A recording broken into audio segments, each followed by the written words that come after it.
quiet your mind. Ever since the Earth has circled the Sun, there have been fantastic tales of wonder and mystery that the fate of heart dare not discuss. But three brave, uninformed souls have the brass to tackle every extraordinary happenstance, from the modern age to the dawn of Mantis.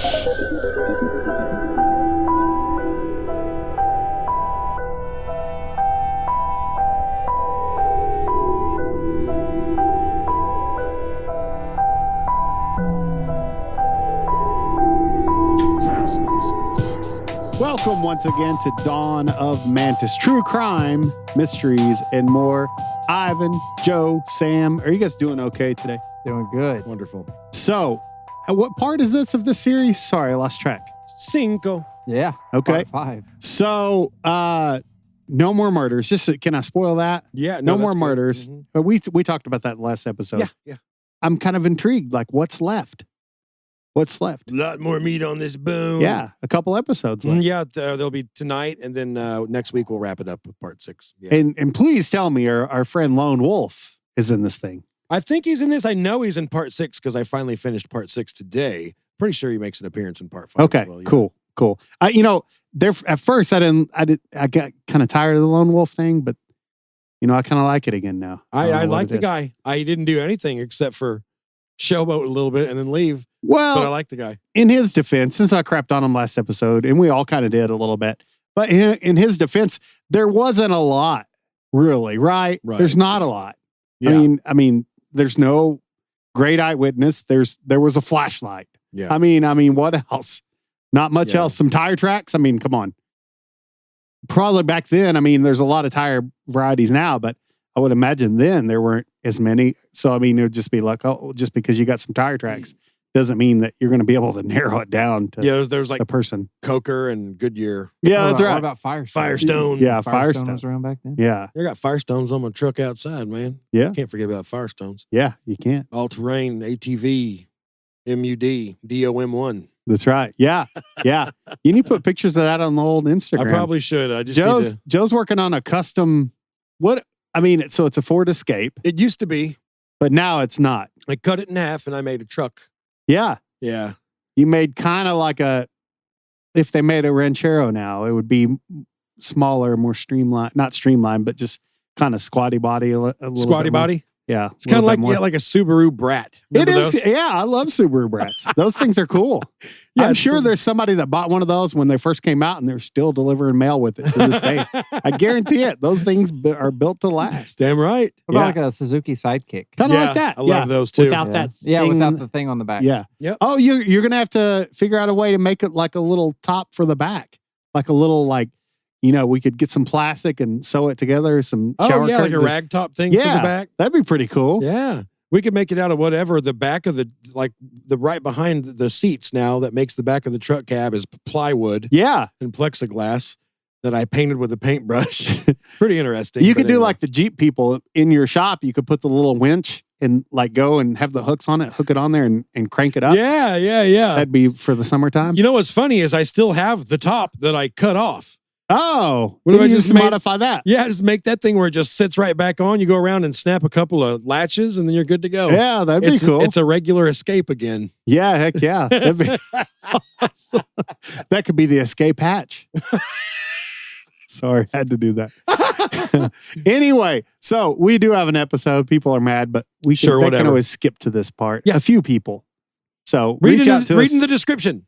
4174 Mantis if you got something for us. Otherwise, let's on with the show, guys. Has anyone called that damn hotline? No, lately? I haven't. No, I just looked at it on the way up here Okay. and nope. But it's okay. Yeah, It's nope. there for whenever people need it. Sure. Yeah. Like they need it. It's there for when people want it. They don't need it. Like I have to call this or I'm going to die. It's like Physicians Mutual. It is very much so. We're there when you need us. Just call and we'll read it eventually. We'll leave the line open for you. the little Motel 6 in there. That's right. Getting all kinds of things. I'm booted. Now, come on. We're not all about product placement here. Okay. All right. So are we ready to get started? Yes. With Youell Swinney now in custody, it wasn't just the Texarkana police and county sheriffs who wanted to speak to him.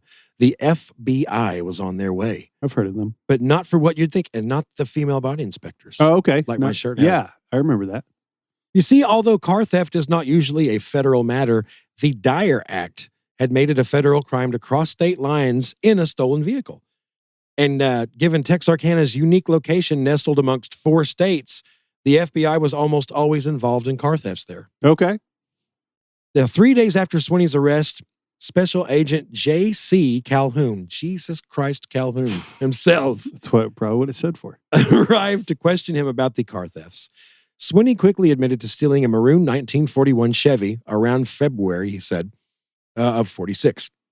His time was a little off because the car in question had belonged to a man named Luther McClure and had been stolen in early March. Since the first attack on Jimmy Hollis and Mary Jean Larry were in late February, this car theft didn't quite line up with Tackett's theory of stolen abandoned car on the night of each attack. Remember we went through that Yes. last time. But it did place Swinney in Texarkana within a week of the attacks. So it wasn't useless information. Sure. Luther McClure's 1941 Chevy was the only vehicle Swinney was willing to take credit for stealing. He claimed that the second car, a 1940 Hudson sedan, had been given to him in April of 1946. Given? Given to him. Okay.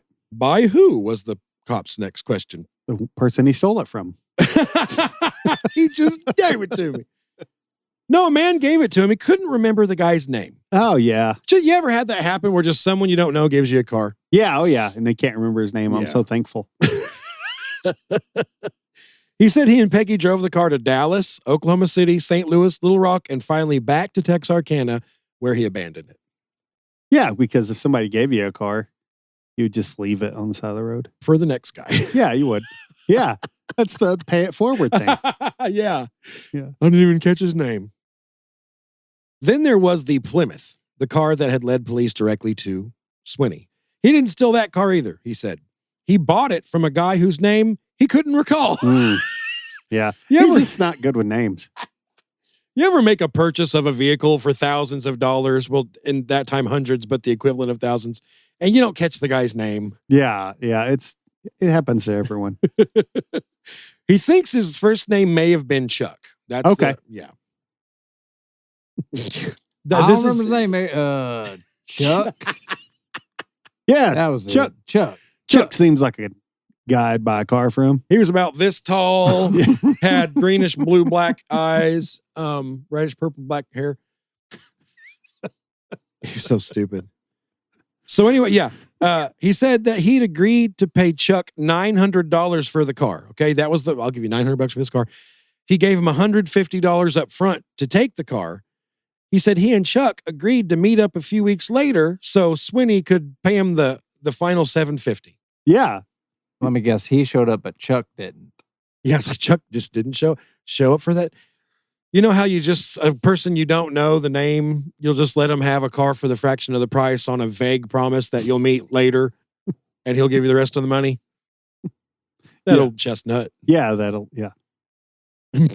By the way, the price of that car equals like $14,000 in today's money. I knew you were going to do that. Of course. I like when you do that. That's the thing that only our podcast does. So imagine selling a $14,000 car and the guy gives you, let's say, $1,500. Yeah. And you don't even catch his name, but he pinky swears that he'll meet you back in a couple weeks with that other 12.5 or whatever much it was. And then the Chuck guy forgets to meet him. Yeah. To get the rest of his money because he wouldn't be thinking about it. No. Yeah. Who needs $12,000 Yeah. in this economy? Yeah. Who needs it? Exactly. The cost of living is so normal right now. Who needs it? Yeah. Oh, yeah. Totally. So a guy that Swinney didn't even know his full name, let him have the car. I think I'm just going to reiterate everything I just said that I already wrote down. So It's okay. if your bullshit detector's going off over that deal, so is the FBI's. Well, so I just immediately think just because he'd steal a car and lie about it a murderer it does not make necessarily. No. Agreed. But anyway. Agreed. But the time frames, it's intriguing. I'm listening. Yeah, I'm leaning in on this. it puts him there. Yeah. Okay. So meanwhile, Peggy began to divulge more information little by little. And I mean little by little. We're going to go over statements of hers. She would give multiple statements and just pepper in a little more each time. Okay. I don't know. Okay. I don't know why. Yeah. When she was first told her new husband was now being suspected of murder, she blurted out, "How'd they find out?" before covering her face with her hands. That's what was said. Wow. How'd they find out? I mean, what? I don't know. Peggy had been with Swinney for several months preceding his capture. She'd been with him and knew more about his activities during that time frame of the murders than anyone else. So Peggy was the gold mine of information. Oh, yeah. How much did she actually know? Peggy was wondering the same about the police. How much did they know? Were they biding their time and building a solid case against Swinney and possibly her? Would she be nailed as an accomplice? For days, the couple had been passing notes to one another in jail, and these notes had been confiscated by the guards. They basically consisted of Swinney urging Peggy to be careful with her words and try to corroborate his statements to the FBI. Once Swinney was in custody, the police pressed Peggy for information harder than ever, and the more she talked, the more Youell Swinney looked like he might really be the Phantom Killer. She's probably just trying to say enough to where they'd quit asking, you know? Yeah. You know, that's my story. Oh, well, now this is my story plus this. Next time, this is my story plus this, you know? Yeah, just leave me alone now. Yeah. Just to pepper in a little more. Yeah. It gets crazier and crazier. I bet. So her first official statement that Peggy gave was on July 23rd, 1946. She remained vague about many of the details, but did provide some disturbing revelations about her husband. Although she and Swinney regularly used stolen cars to travel all over the country, they seem to have been back in the area during all 4 phantom attacks. Not good. Not good. On the night that Jimmy Hollis and Mary Jean Larry were beaten out on Lover's Lane, Peggy said Swinney had, quote, gone out that night for several hours, but he didn't say where. A month later, on the weekend of the murders of Richard Griffin and Polly-Ann Moore, Peggy admitted they were in Texarkana that night, but remained vague about exactly where Swinney was and how long he'd been there. No, that's not when you want to be vague. No, you need an alibi. Yeah, for sure. She does not ever give him one. She did, however, reveal that Swinney did own a .32 caliber pistol at the time. She also said that once, in a fit of rage, Swinney had told her that he'd killed a girl. Now, what's strange about this is the fact that the police seem to kind of gloss over that part and focus more on his whereabouts during the attacks. In every account that I read, they were just, no one really checked on that. So, maybe it's just a figure of speech. That's not the case. Stay in your lane. We're not solving that one. Peggy also placed Swinney in Texarkana on the night of the Martin Booker murders, but again was not specific about his exact activities. So she's given a little bit, little breadcrumbs, but not filling in the blanks. During the final attack at the Starks farm on the night of May 3rd, Peggy and Swinney were an hour away in the tiny town of Delight, Arkansas. By the way, little nugget of knowledge, that's where Ralphie May was born and raised. Oh, really? Oh, yeah, he talks about it a lot in his comedy. Cool. Delight. Yep. However, she said that Swinney had gotten angry early in the evening and left in a huff and didn't return for about 5 hours. Again, during the time of the murders. So even though Peggy dodged a lot of the details, she had placed Swinney in or near Texarkana during each attack without providing a solid alibi for him and verified that he owned a .32 caliber pistol. I wonder if she wanted to do that. I wonder if she wanted to give him just enough but not say that he did it. You know what I mean? It sounds like it. For a while, that was the case. I don't know why she went about it this way, but there is a truth at the end of this. Well, a statement that is pretty crazy. Okay. And it's like she's working so slowly towards it. Okay. It's almost like when I questioned my 5-year-old. It's like, honey, there was a Twix bar on the counter. Yeah. Did you see it? No. First, it's a total denial. And I'm like, honey. And then she'll go, yeah. So then we're getting a little bit closer to the truth. And I'm like, did you take it? No. Do you know where it is? Yeah. It's like, it takes a while, but she just gives you a little bit more truth. And finally, she admits that she ate it. Yeah, but Joe, I don't think you should set her in that room with that bright light on her like you were telling me about. I don't want to question your parenting, but that's a little too much. You do too much true crime. True crime stays here, Joe. I got my sleeves rolled up. Where were you at 9:30 this morning? You're walking around smoking a cigarette. Yeah. Then you slam your hands on the table. Where was the Twix? I know you know. And then mom comes in and plays good cop. Yeah. John, listen, he's being a little irrational. Just look, we can talk to me. You're a good person. You didn't mean to take the Twix. Yeah, it was just sitting right there. Was it an accident? Did you accidentally grab the Twix? Yeah. be easier on you if you told us the truth. You could just go home. That's a how you good get skit. false, we should do that with our toddlers. I love it. Yeah. Traumatize them. Make them like little Bonnie and Clyde or something, And you do that thing where you turn the lamp on their face. Yeah, exactly. Did you take it? Anyway. Needs to be something like, did you draw on the wall or something? In Peggy's second statement, she dropped the bombshell that shortly after the murders of Paul Martin and Betty Jo Booker, Swinney told her that he had Betty Jo's saxophone and needed to get rid of it. That sounds pretty Ooh, damning. Wow. How did he get it? He said an unnamed man had given it to him. Again, all these guys with no names just giving Swinney all this stuff. Cars, saxophones. Hey, you look like a man that'd want a free saxophone. Free saxophone. Get your free saxophone. After that conversation, the pair went into town. Swinney dropped Peggy off at a theater for a couple hours. And when he left her, he was broke. When he returned, he had $22, which is $17 trillion in today's money. He never said, but she suspected that he had sold the saxophone. She suspected. Yeah, probably. Right. Yeah. At night? Did you say at night? Yeah, like 2 or 3 in the morning, just running out. I got to run and sell this saxophone real quick. I'm going to go door to door saxophone salesman. I'll find a taker. Maybe there was like a 24-hour pawn shop or something in Texarkana. I don't know. I doubt it. I doubt it. Then Peggy began to talk in more detail about the night of April 13th, the night that Paul and Betty Jo were killed. This is what she focuses on the most. She said that they'd spent the evening drinking at various cafes in Texarkana until last call, which is 1 a.m. in Texas. They bought 4 bottles of beer for the road and drove over to Spring Lake Park. After passing a few other parked cars on the dirt road, they parked near a dairy, and Swinney left Peggy alone in the car for a few hours. He's just leaving. Jesus. So super nice guy. And this was before cell phones, so she couldn't just like scroll on TikTok. That's true. She was just sitting there. Yeah. She had to sit there and listen to Wolfman Jack for 2 hours. Yeah. And now the newest one from, I don't know, Frank Sinatra. Mid-40s? I don't know.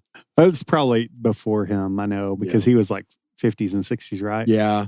60s, probably. Yeah. Still, it's a funny premise, though. It kind of is. I was only 20-something years off. I don't even know what was popular, because obviously we know a shitload about 50s music. I'd say, wasn't it like big bands and it was swing and big band, mostly in the 40s. It had to have been. Well, you're Perry Como, Frank Sinatra. There you go. I was right with Frank Sinatra. Yeah. Nat King Cole. Oh, yeah. No, love Sammy Nat King Cole. Kaye. Yeah. Oh, so another Bing Crosby. Yeah. So a lot of that stuff. This is a little Easter egg. I think eventually I want to do an episode or a few on Bill Haley and the Comets. Yeah. Yeah. Ooh, there's so much there. And what happened to that guy afterwards? Okay. No one knows that hardly. Multi-parter? Oh, maybe. It's so interesting. I got a book on it. It's so good. Bill Haley and the Comets. That's good. It'll be a Buddy Holly-ish kind of type of episode. With an equally tragic end. So after passing a few other parked cars on the dirt road, they parked near a dairy, and Swinney left Peggy alone in the car for several hours. I'll reiterate that. No, that's cool. She also said that while he'd been gone, she heard gunshots from somewhere in the area. So she's just inching a little. Saying everything but that he did it. When Swinney returned, they drove back towards the highway. They stopped next to a coupe parked by the road, and Swinney got out and grabbed a large black case out of that and put it in their car. So here's the saxophone again. That's when she noticed that his pants were wet to his knees and damp up to his waist. She asked him what the deal was with the case. He claimed an unnamed friend had asked him to go out there and get it. Oh my gosh. He doesn't know anyone's name. No one has a name to this guy. Just doesn't. Then on the way home, Swinney stopped the car on another rural road and went out into the woods to change into some clean clothes. He knows no one. No one has a horse with no name's his favorite song. Later on the same day, she'd given her second statement. Peggy alerted police that she was ready to talk again. Okay. It was boiling over inside her. She's just wanting to just get it all out. Yeah, good. That's probably how she talked. I'm ready to get it all out. Get in here. I just need 2 Pall Malls and a Diet Dr. Pepper. And I'll tell you anything you want to know. Did they have Diet Dr. Pepper in the 40s? I don't think so. No. Okay. On the night Paul Martin and Betty Jo Booker were murdered, Peggy and Swinney had driven out to Spring Lake Park to rob someone. So now she's being more honest. They went out there. Okay. Yeah. They drove down Lover's Lane until they saw a coupe. And Swinney had decided that's the one we're going to rob. They parked a couple hundred yards up the road and they both walked back to the coupe where Swinney pulled his gun and forced the lovers out of the car. He then shot the boy twice before going through his pockets. He then took the girl away for a while and returned alone. When Peggy asked what happened, he told her he'd tried to quote unquote get some from her and she'd refused, so he killed her and hid the body. Now we're getting somewhere. Before leaving Spring Lake Park, they went back to the coupe and grabbed the saxophone case out of the back. On the way home, they stopped near a spring where Swinney changed out of his bloody clothes and washed his hands. She said he had ditched the gun while he was hiding the girl's body and burned the bloody clothes he'd been wearing a few days later near Dallas. Okay. Boom. She just Wow. said it. Yeah. He killed him. Yeah. She finally got there. So, do you know if those any of those details she could possess without, were there any of those details Like that in the she- newspaper? Yeah. It's so contradictory because she misses a few. Some of the things don't really add up, but there's one or two things, I will tell you now, spoiler alert, that are big. Okay. That make you go like, how the hell would she have known that? Okay. I'll say that. Okay. Yeah. Because they weren't public record? No, Okay. absolutely. And she nails it. Huh. So it's very, we'll get into that. That's why there's 2 more episodes. Oh, okay. Well, this awesome. one. Yeah. All right. Obviously, these were some bombshell revelations. Peggy had just described being an eyewitness to the murder of Paul Martin and had implicated Swinney in the murder of Betty Jo Booker as well. But remember, false confessions were and still are common, so police tried not to fall all over themselves to send Swinney to the electric chair just yet. First off, there were some problems with her story. Paul Martin was shot 4 times, not just 2. But Peggy admitted to being drunk at the time. Had she just mixed up the details? You'd think seeing someone murdered would stick in your brain and you wouldn't forget how many shots rang out.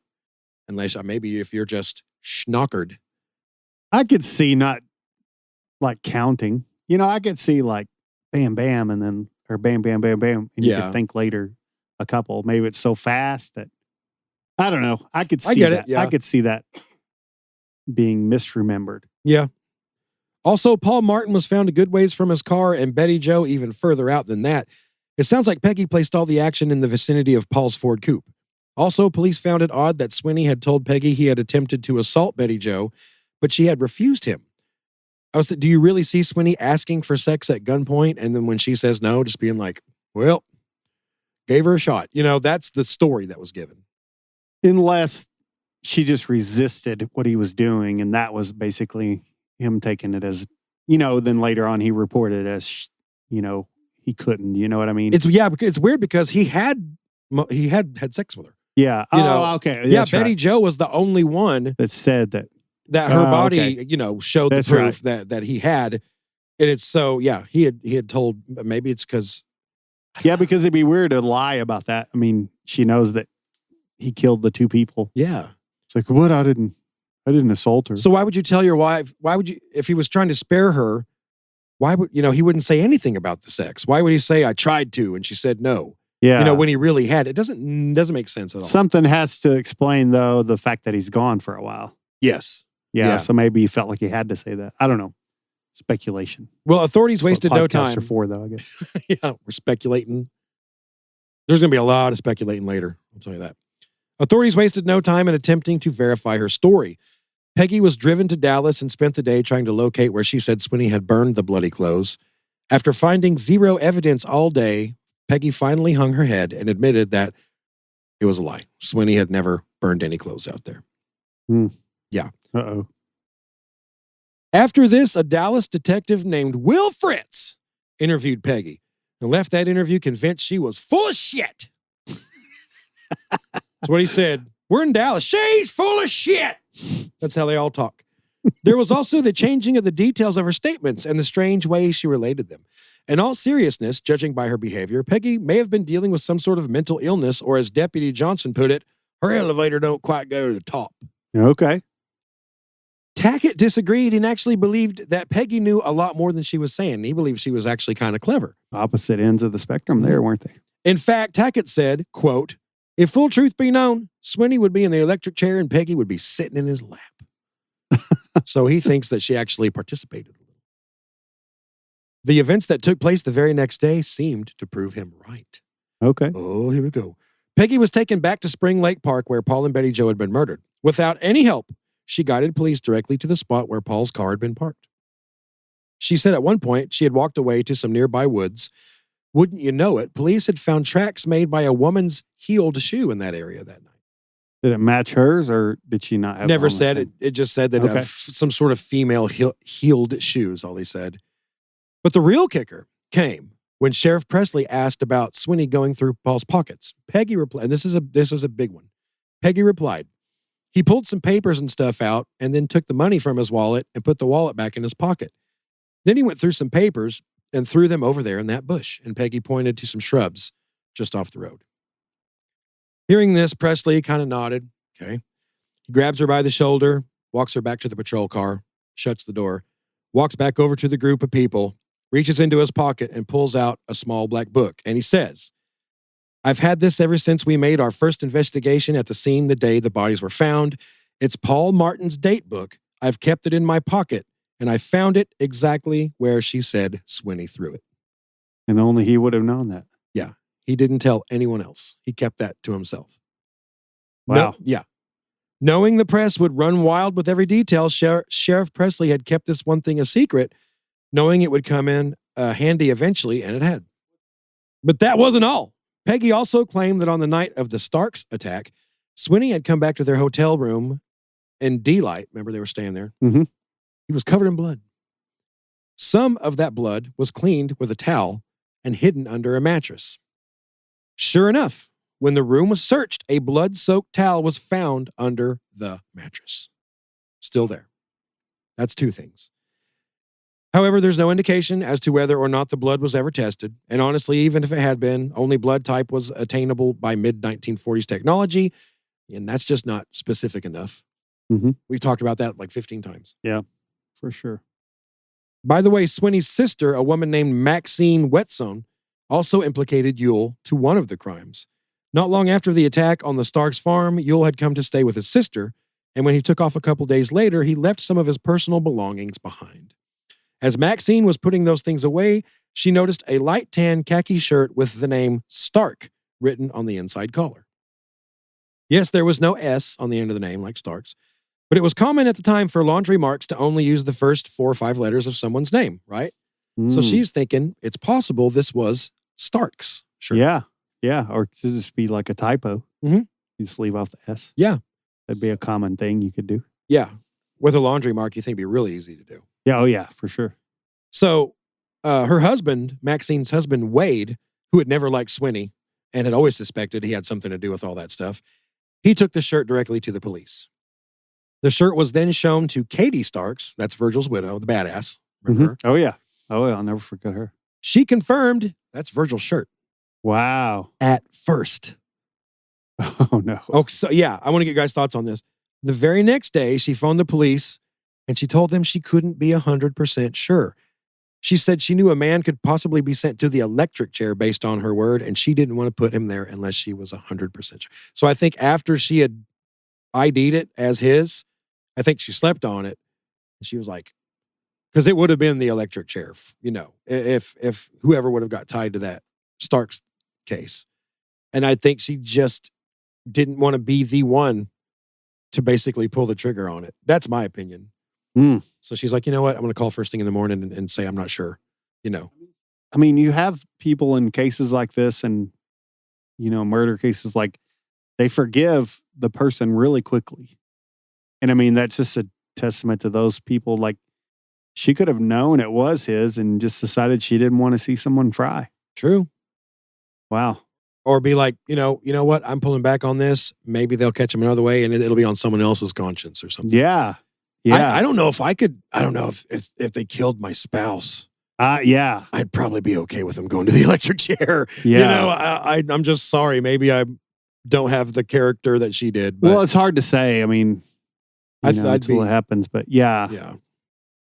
Upon the detective's inspection of the shirt, small metal fragments were found in the pockets. So remember, Virgil was a welder. So it was believed that it could have been slag from welding. So they're going to try to positively ID it without her some other way. Okay.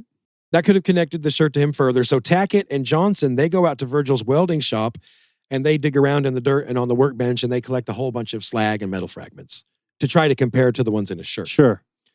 It was all sent to the FBI for testing, and the fragments found in the mystery shirt and the fragments collected from Virgil's shop were, quote, found to be matching and similar.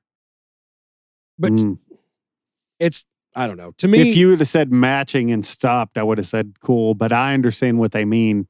They're basically saying they can't definitively say it's from the same exact place. that's like when they find a fiber Mhm. and it's like they said that it was fibers similar. And I'm like, that to me, that's nothing. Yeah. I want to know, like, there's certain cases where a body may have been duct taped and they found like the roll of duct tape in the suspects and they matched it like microscopically from where they told, like that I'll go with, but not like similar fibers. That's not enough. Speaking of duct tape, that's an amazing crime fighting tool as far as like solving cases. There's a ton of cases where just because they decided to use duct tape, Yeah. sticks to everything, collects all. Yeah. Yeah. It's pretty crazy. Like I was just hairs watching a and- case not too long ago Really? that they had like, think about it. Anything, it's going to have so much stuff on it. Anything. Yeah. So if you're going to commit a crime, don't take advice. Yeah. Don't do that. Anyway, I didn't mean to do that. Actually, yes, you should use duct tape because it has the best strength to weight ratio. Yes, use duct tape. Use it and don't wear gloves. Don't wear gloves. They just make it harder to handle everything. With Katie now doubting whether or not the shirt had belonged to her late husband, or not wanting to say it did, Johnson took that shirt to 3 laundries that were in Texarkana at the time, hoping that one of them would claim that mark. Oh, yeah, we made that stock mark right there. That's our laundry mark. Peter Griffin worked at That rhymes. One of them identified the shirt as belonging to a woman named Billy Starr. I think that belongs to a client of ours named Billy Starr. With slag? She was into some weird shit. Actually, the funny thing is she was the madam at a well-known brothel. On the Really? on the Texas side of the line, which is where all the brothels were on the Texas side because we didn't allow that filth in Arkansas. That You keep explains getting the nasty slag, over there. I guess. Mm-hmm. I don't know How how. does it explain the It slag? doesn't. It doesn't. Get it? I was just thought I'd throw that out there and see what you'd say. That was a test. I You got passed. nothing. You passed just by backing out of it. So Johnson took the shirt to the whorehouse and he asked for Billy. I know. I waited until you took it. Hey, it's a house of ill repute. That's what we call those. That's the Sorry. That's the nomenclature. So Johnson took it to the house of ill repute and asked for Billy. There we go. Billy came out. She probably all voluptuous, boobies out. Wait, Mm-hmm. I just get If we painting a mental picture. if I said house of ill repute, you got to fix that word too. Continue. What did on. I miss? You'll hear it. You'll hear it House of when the ill repute? You'll hear it when the episode comes out. Oh, okay. That'll be for later. Be an Easter egg. It will be Easter eggs. She came out with her little silk thing, like around holding it. She looked at the shirt and she goes, "We don't see men who wear cheap shirts like that." Okay. That's what she said. Oh, she turned her nose up at him. She did. Ugh. Wow. Tan khaki. Yeah. Blech. That's funny. We almost said this. We only see men who wear sports coats and bolo hats. That's right. I guess. And guess. probably sheriff's badges. Probably. In the end, the shirt was never positively identified. Mm. The name on the shirt was very faded, and Johnson eventually decided the laundry's owner had not seen the K at the end and had only seen the star. He also went to his grave believing it was Virgil Stark's shirt and that Katie had just been too scared or too unsure to positively ID it. That was Tackett's, his final thoughts on it. I don't falter for that. I mean, it would have been nice, but if she wasn't sure, I'm glad she said she wasn't sure. I mean, I don't know. Yeah. Probably was though. She even made statements that possibly implicated Youell in other murders Oh, wow. outside the phantom sphere. Okay. There had been, now this is what's funny. We inadvertently covered our episodes and cases are overlapping now. because It had to happen eventually. a A few hundred episodes in. there have been a slew of hitchhikers robbed in Texas and Arkansas in the mid 40s. Oh, Red Hall? You got it. Really? So Youell, Swinney, and Red Hall's territories overlapped, and there's several cases that's like could have been either one of them. Dang. Wow. But it probably was one of them. Yeah, more than likely it was one of them. Dang. Wow. That's what's freaking crazy when I discovered that on air. That is funny, though. They don't know if it was either or. They don't. And, Peggy, she didn't really see him kill any of the hitchhikers, but she did say that they would pick up hitchhikers. And just like Red Hall, they would pull over. He would walk the hitchhiker out at gunpoint, way out in the woods, and he'd come back alone. Yeah. That's all Yeah. she knew, okay? If she was telling the truth. Wow. Yeah, like I said, ironically, Red Hall and Swinney's hunting grounds overlapped, so either one could be responsible for a number of unsolved cases out there. It's crazy. And it's also pretty far south for Red Hall. It is. Really. Yeah. Where did he operate more out of? It was like central Arkansas, right? It's Oh, yeah, central Little and Rock. yeah. Also a little bit south, but not as far southwest as this. Yeah, because Little Rock's about 180 miles or so from Texarkana. Yeah. But that's nothing to, ain't no step for a stepper. But I could definitely see their boundaries overlapping, Yeah. like you said. That's At the same time, that's what's intriguing. crazy. yeah, wow. Interesting.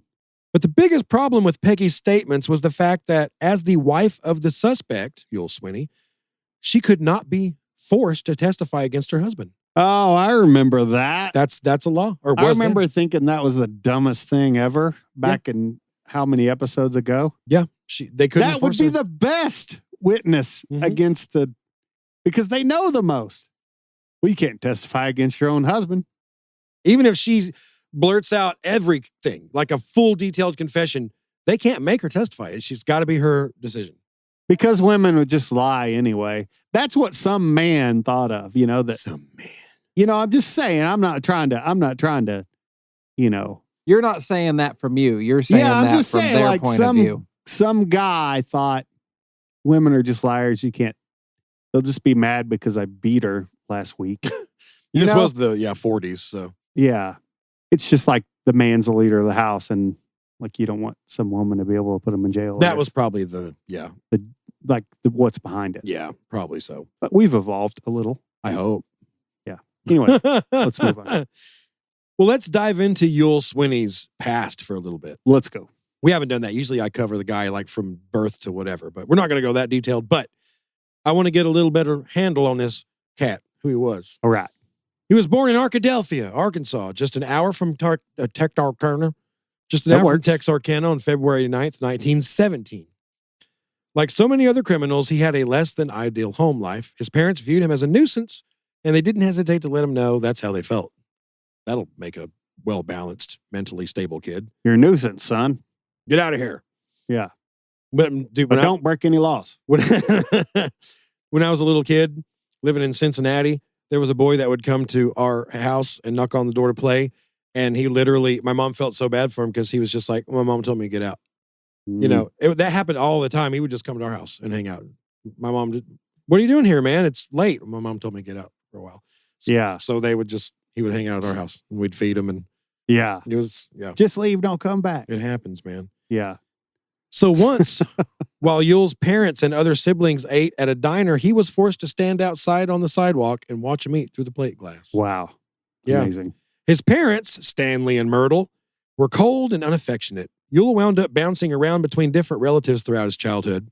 As far as his criminal career, that started really early as well. He was caught stealing candy when he was just a little boy, and his first arrest came in 1929 at the age of 12. Wow. When he was picked up for selling brass that he'd stolen from an electric company. Yeah.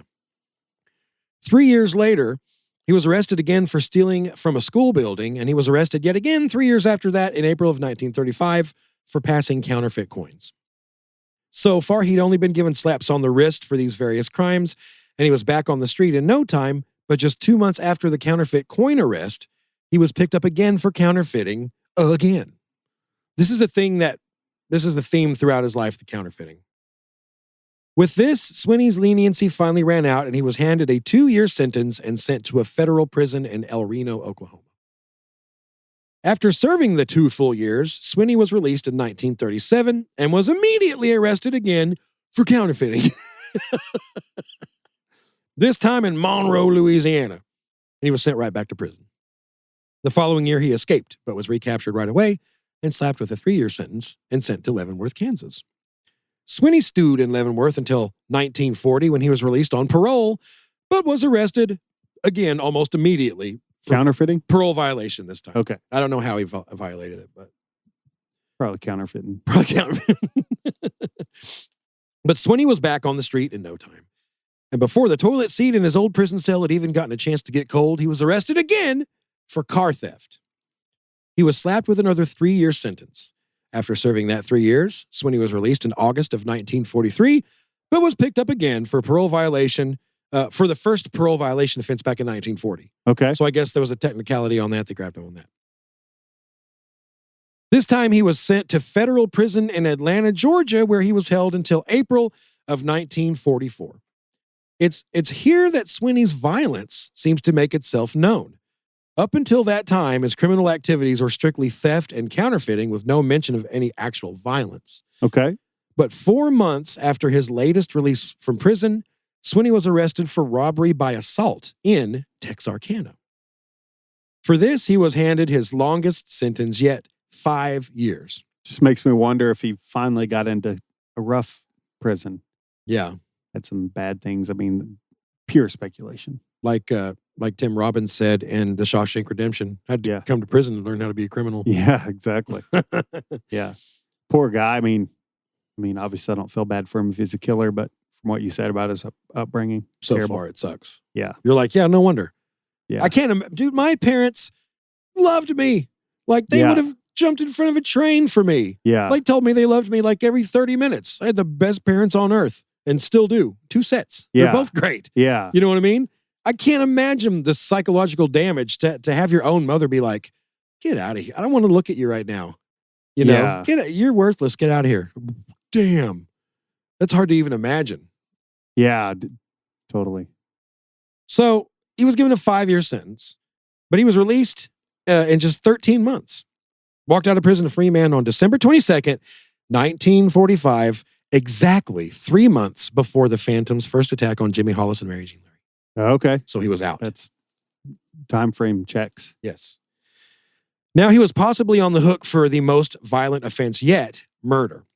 When Swinney finally gave his first official statement to police, it went the way you would expect. He owned up to the stolen cars, but said he had nothing to do with any beatings or any murders. He admitted to being in or near Texarkana during some of the attacks, but used Peggy as an alibi witness for most of them. Doesn't sound like he was aware that his wife had totally ratted him out on the murders of, or accused him anyway, of Paul Martin and Betty Jo Booker. Yeah. He said that at the time of their murders, he was 300 miles away in Houston. Well, that's not where Peggy put him. But he claimed, I got proof. When I was there, I was pulled over by a Texas Highway Patrol and given a ticket. You just go find that. So Tackett requested the Highway Patrol office in Dallas check their records, and no record of a traffic stop nor warning involving Swinney was found. So also a laundry list of acquaintances, former cellmates, and various partners in crime had already placed Swinney in Texarkana during the attacks as well, all 4 of them, and none of them, not even Peggy, provided an alibi during any of them. One also claimed that Swinney had been in possession of a .32 caliber pistol and had sold a .22 caliber pistol to a former workmate named Harry Woods, but Woods could not be located. So again, all this circumstantial evidence, but they never find a fingerprint, a weapon, anything like that, Yeah. They got one eyewitness, but she's flaky as hell and can't legally be forced to testify against It's almost like if they would have grabbed him earlier, like it was too much time, right? I mean, how much time went from the Starks to when they finally nabbed him? Just months. Yeah, but months is, Yeah. months is a long enough to where. It may have been a month, 1 or 2 months. I don't know. Oh, okay. I've done so much. I've read so many notes, guys. I don't know. It was close though. It was within 1 or 2 months, I think. Yeah. But the way this guy gets around, like, he doesn't have like a place he's at. So he doesn't have a place to like stockpile evidence. Right. Not that I'm saying that he would stockpile evidence, but just, if he had a house they could search, maybe they would have found something. Yeah. But instead, if you live on the road and you're stealing car after car, you're not going to have any of that stuff. That's true. I never thought about like an actual home base that he would have would have made it easier. Yeah, totally. Yeah, so just like I said, there wasn't any concrete physical evidence connecting Swinney to the murders. Katie had retracted her ID of Virgil's shirt. That was devastating. Peggy was still refusing to testify against her husband, which was detrimental to the case. And she had correctly pointed out where Paul Martin's address book had been found at the scene. So that's even more, devastating. That's like enough for like us, but not enough for the law. It's like, it's that sad thing we've talked about before. Well, police could place Swinney in or near Texarkana during every attack. When he was first arrested, remember, Swinney was convinced that he was going to the chair and the police wanted him for much more than car theft. He made all those weird statements. Sure. And when Peggy was told, her husband was suspected of murder, she was like, oh, how'd they find out? All this weird shit. But nothing concrete. Yeah, man. A maroon Chevy was involved in one of the murders, and Swinney had stolen a maroon Chevy just prior to the murders. Several of Peggy's family members said they believed Swinney was the killer, as did his brother-in-law, Wade Whetstone. Swinney had owned a 32 and 22 caliber pistol, rumored. Also, there's the fact that once Swinney was arrested, the murders had stopped. That's a fact. Yeah. It's a lot of circumstantial evidence, but not enough to nail Swinney for the Phantom Killer attacks. Like I just said, there was no murder weapon, no fingerprints. The only eyewitness was refusing to talk. Still, most police and detectives were convinced they had the Phantom Killer. They decided the next best thing to nailing him on murder was to find another way to put Swinney behind bars for as long as possible for some other charge, in which there was a lot of other charges. So they came to the realization that we think he's our guy, but this would be very risky to try to cobble all this circumstantial evidence together and take this to court, especially for like a death penalty case. But I've been disappointed before, but all the car thefts, surely you could get enough to where you could keep them locked up for a while and keep people safe. Is that what they're going for now? Yes. Okay, good. And that's going to be more in the last episode that we cover that. But they do get creative, and you really read into it. They do something like that. Okay. Kind of a habitual offender thing where they look at your latest crimes and then they go all the way back. Yeah. There was a law that which there for a while, the big thing was 3 strikes and you're out. And you had people that were against that. And I'm thinking, how could you be against that? Like, you get to mess up 3 times. Yeah. I'm 43. I haven't messed up once yet. Exactly. It's not that hard. It's not cruel and unusual. And hey, I lean left on a lot of things, but that is stupid. Yeah. Like that somebody would be against that. Like Jim Carrey, stop breaking the law, asshole. Exactly. Yeah. It's a common sense thing. Yeah, totally. So even this lesser goal, it's like they all wanted, I'm sure, to be the champion and have it splashed across all the front headlines of the papers. We've nabbed the Phantom Killer. Yeah. But they're like, you know what? We got to get creative and put him away forever on a lesser thing, and just have to be satisfied with the fact that he won't be out on the street to harm anyone else. But even that goal was about to be met with some serious implications, because guess what? Old deadbeat dad Stanley, that made Swinney eat outside and was such a dick to him. All of a sudden now, he's a pastor, and he swoops in from out of Missouri, and he's going to defend his son. And, well, I'll just read my notes. He was now minister of the First Baptist Church in Montgomery City, Missouri. He was on the scene. Well, by on the scene, I mean he was making a lot of phone calls and sending family members in. We'll get into that. Fiercely defending his son. He had also hired attorneys and mounted a voracious public campaign to clear Youell's name, and claimed he had connections at high levels to help his son avoid any jail time. And we'll get into that and the few other suspects that popped up along the way in our next episode. I bet I know what's going to happen. I bet he goes to a restaurant and invites a bunch of people, and they have a big giant dinner. And he's like, trying to tell him how his son's innocent. See, you see that boy out there outside through the glass? He's innocent. He's innocent. That's my boy. This guy, that's my flesh and blood. His dad is a real piece of work, man. Sounds like. We'll get into it. What do you got, Sam? Oh, I was just thinking maybe there was some up and coming lawyer up there in Missouri that caught wind and told that dad to get down there. Isn't it possible? He would have been like a teenager, right? So it was late 70s, 1980. So we're talking about the bully of Skidmore. Yeah. What's the guy's name? Gene McFadden. Gene McFadden. So, how could I forget that? Yeah, this was about 33 years, 32 years before. It could be possible because Gene McFadden was not a young man. Could it be possible? It could be We're possible. just overlapping all kinds of stories. Red Hall, Skidmore. I think if I were going to write a movie, I think it would be a little kid with big ears sitting there watching TV, probably listen to radio. Where was the dad from in Missouri? Are you doing it, Montgomery City? See how far that is from Skidmore. I think he'd be listening to it on the radio and he would be inspired. He's like, I like that man full of it, trying to defend somebody else that's guilty. That's what I want to do for a living. Dude, I bet you he was like in his 20s. I bet Gene McFadden. See, that's what I'm saying. Yeah. Like, yeah. Dude, if we could bleed these he two probably went cases to his together. church. Isn't it possible? Oh, it's 4 hours from Skidmore. Okay. Every theory we have tonight's falling. Well, wait.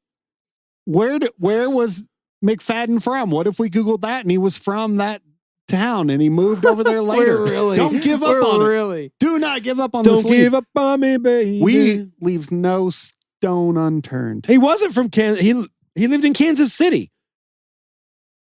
Don't do it to Skidmore. Do Montgomery City. That's a lot closer. To Kansas City. That's where McFadden lived and practiced at the time. Well, I don't know about the 40s, but in the 70s he did.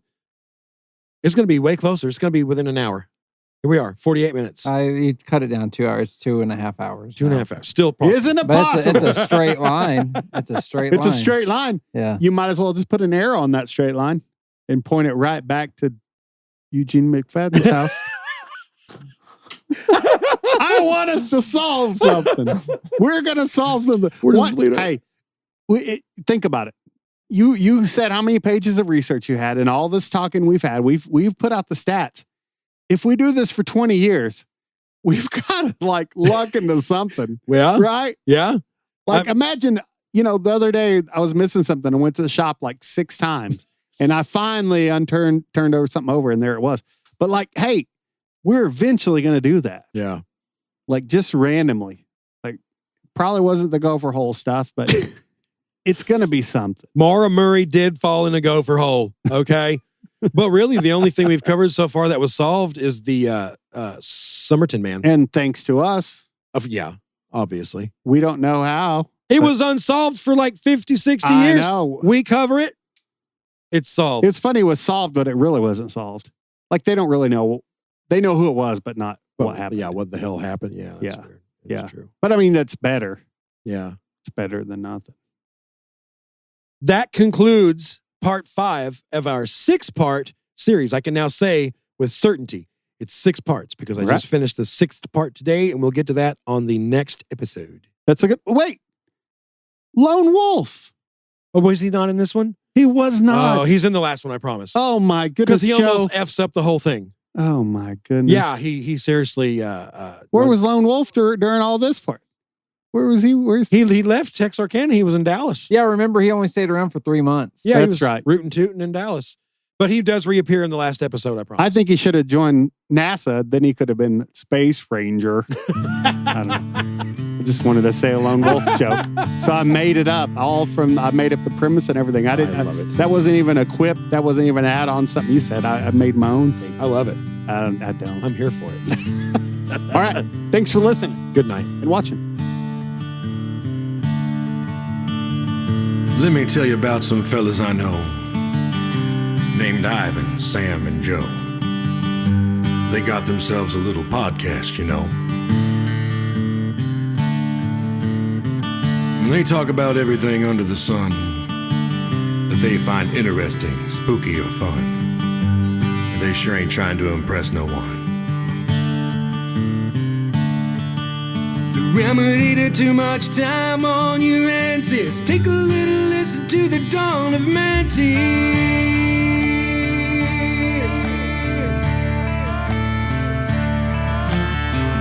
They talk about killers, monsters, and cults, French mates from hell, disappeared folks. Occasionally throw in a few dad jokes. They try to make every story extra nice by adding their own ginger spice. Not one time or two, but thrice. The remedy to too much time on your hands is take a little listen to the dawn of mantis.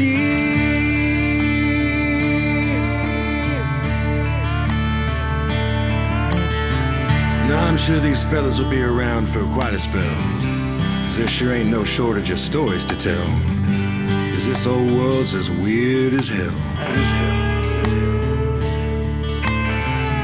But hell, even if nobody listened, you know they'd maintain a fine disposition, 'cause shooting the breeze is kind of their mission. The remedy to too much time on your hands is take a little listen to the dawn of mantis.